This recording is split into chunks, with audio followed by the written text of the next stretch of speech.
Good day, guys. How's it going? Good afternoon, good morning, good evening, whatever time of the day it is that you're watching this. My name is Tristan. I'm going to be your acting teacher for the next 15 minutes. So if you've watched any of my videos before, I'm really glad that you're here watching this one. And if you haven't, no worries. It's okay. I'm really glad you're here. Thanks for stopping by and watching. I hope you stay till the end. Just follow along with me, or if you just want to watch and learn something new, that's okay too. So we've been talking a lot about characters. Characters are what actors they play in a story. We've been talking about setting up a story. We've been talking a lot about miming, about using over-exaggerated expressions and over-exaggerated movements in order to tell a story. We've been doing a lot of that. We've been learning a lot of really, really cool things. And if you've been following along, then you know some of these already, such as acting is reacting, among many other really, really cool things. But today, we're going to talk a little bit more about story-based performance. So a lot of the things we've been doing, we talked about, like with street performing, a lot of that we talked about is improv-based. And in case you missed it or you don't know what improv is when you act or when you perform and you make it up on the spot. So for instance, if somebody was to say, hey, do a mime skit and just improv it, then whatever comes to mind in that moment, that's what I'm going to perform. I've never rehearsed it before. I've never done anything like this before, so I'm at that point it is improv. Now, what real actors, or not real actors, what you see on stage and what you see in movies is scripted acting. Now, what a script is a script is something that actors use as it's a book. It's a tool that has the story written, has everything that they're supposed to say, everything that's supposed to happen with the set, and with the sound and lights. It has all that in one big book. And I actually brought a script with me today. So this is a script. This is a theater script. And this is Peter Pan, actually. So if you know Peter Pan, you know the boy with the green tights who could fly. You know the story of Peter Pan.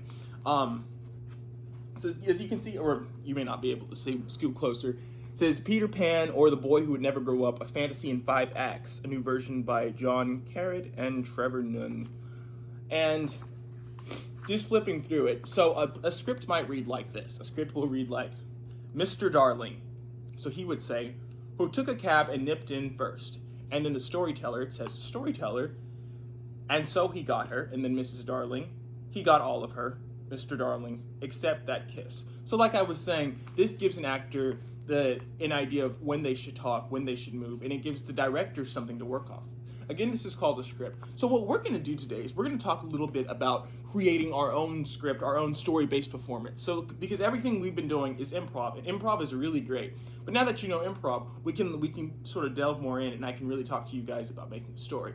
So what's really, really important to keep in mind when we talk about story-based acting or even script-based acting is that there are 3 really, really important parts. And you can probably guess what those parts already are. That's right, it's beginning, middle, and end. We have the beginning of the story, where we set everything up, we meet the characters, and we typically find out some sort of problem that something needs to be solved.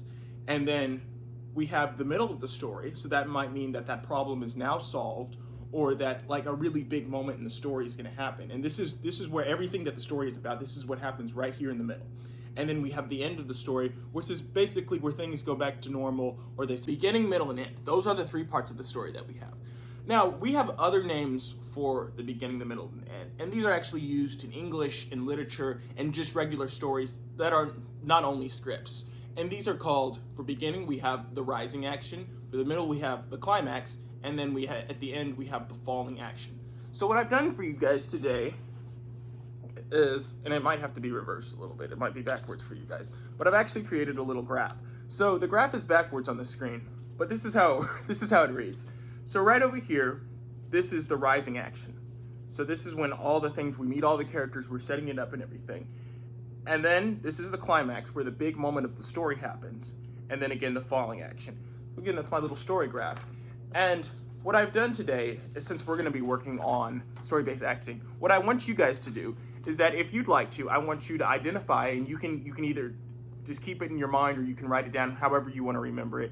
Identify a story that you want to tell. You're going to tell a story by yourself. And again, that story is going to have a beginning, a middle, and an end. So identify who you're going to be. So for instance, you can just follow along with me.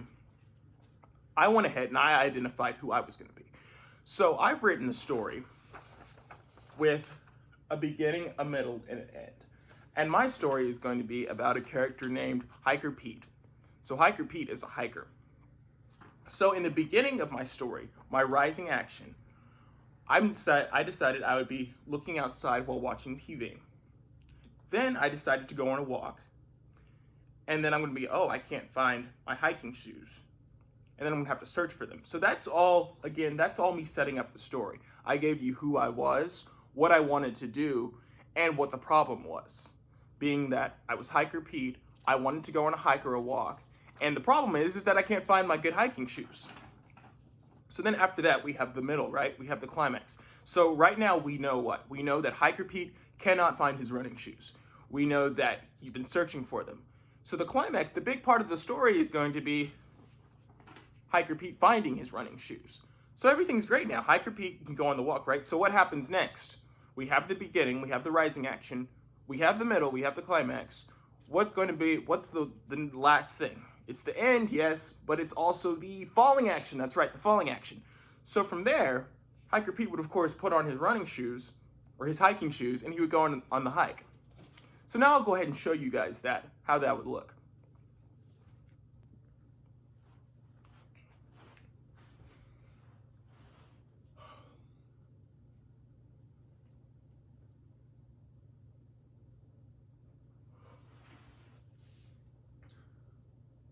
So bored.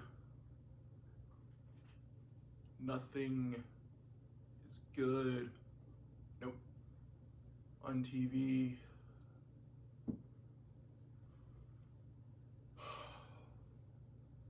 I hate just sitting here and watching TV. It's so boring.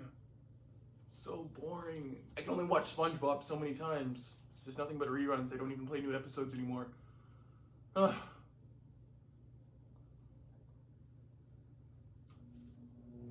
It's a really, really nice day outside. Gosh, it's such a nice day outside. I'm just sitting here watching TV. Oh, look at all those birds. And all those trees, they look so nice, and the sun's shining, and I'm just sitting here watching TV. No, you know what? They call me Hiker Pete for a reason. A, because my parents named me Peter, and B, because I'm a hiker. So you know what? It's a nice day outside. I don't feel like watching TV. I'm gonna take a hike. I'm gonna do that. I'm gonna take a hike. I'm gonna enjoy the day. It's gonna be really good. I'm gonna get some fresh air, some vitamin C, some vitamin D, probably another vitamin somewhere in there. I don't know. It's gonna be really great. It's gonna be great. Okay, cool. I need hiking shoes. I need my hiking shoes if I'm gonna hike. Where did I put them though? It's been a week since I went hiking. Where did I put my hiking shoes? They're not by the door. Are they in the bathroom? Let me check the bathroom in case I took them off. No, they're not. They're not in the bathroom. It's really weird. It's really weird. I hike all the time. Literally, my name is Hiker Pete. So you would think I would even have more than one pair of hiking boots. This is really, really weird. Maybe if I check under the bed. I'll check under the bed. Nope, they're not there. They're not under the bed. No hiking shoes there. I'm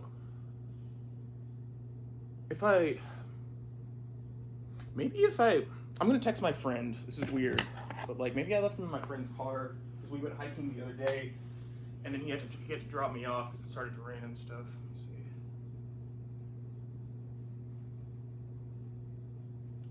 Hiker Garrett. Let's see. Hiker Garrett. Hey, Hiker Garrett. Did I leave my shoes in your car the other day?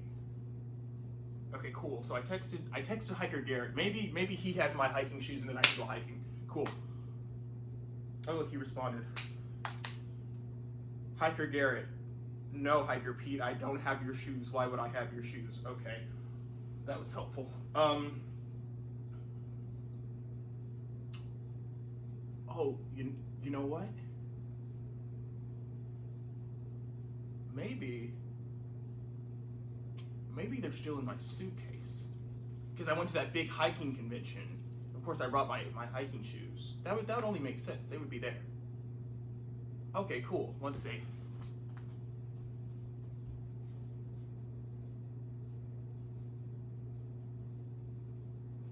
Oh my gosh, I'm so smart. Look, my hiking shoes. I found it. Well, this is great. This is great. It's a beautiful day.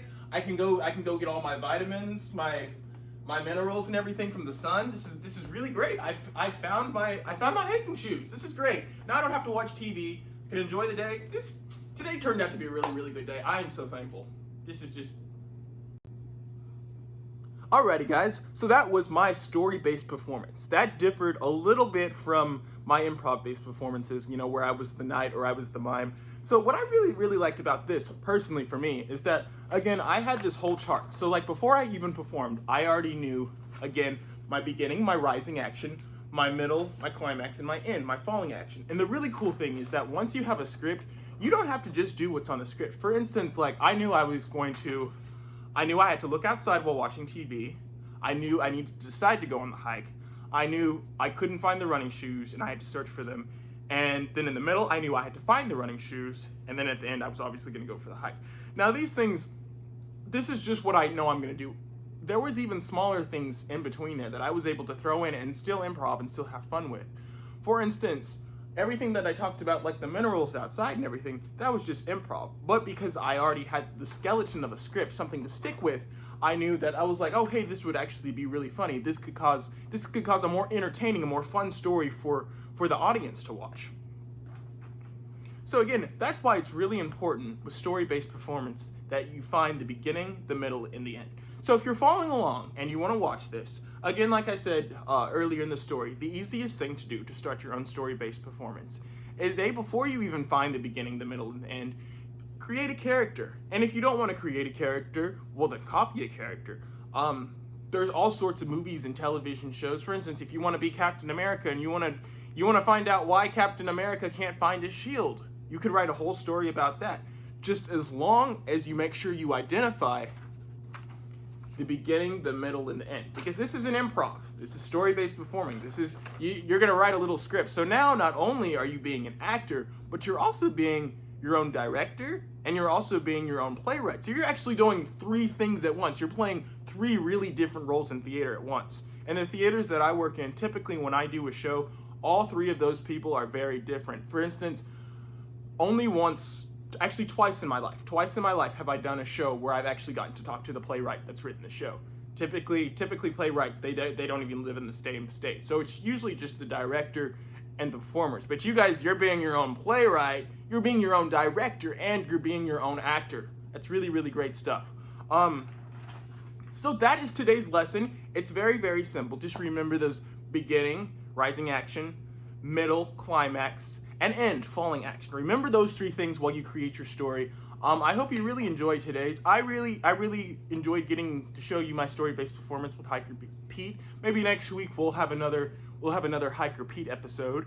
And if you guys have any questions or anything about story-based performing or anything about acting for me, you can email them at info@communityworksla.org. Yes. And until next week, guys, I hope you words, they're hard. Stay safe, sane, and healthy. Stay safe, sane, and healthy. There you go. All right, guys, until next time, Actor Tristan, you guys take care.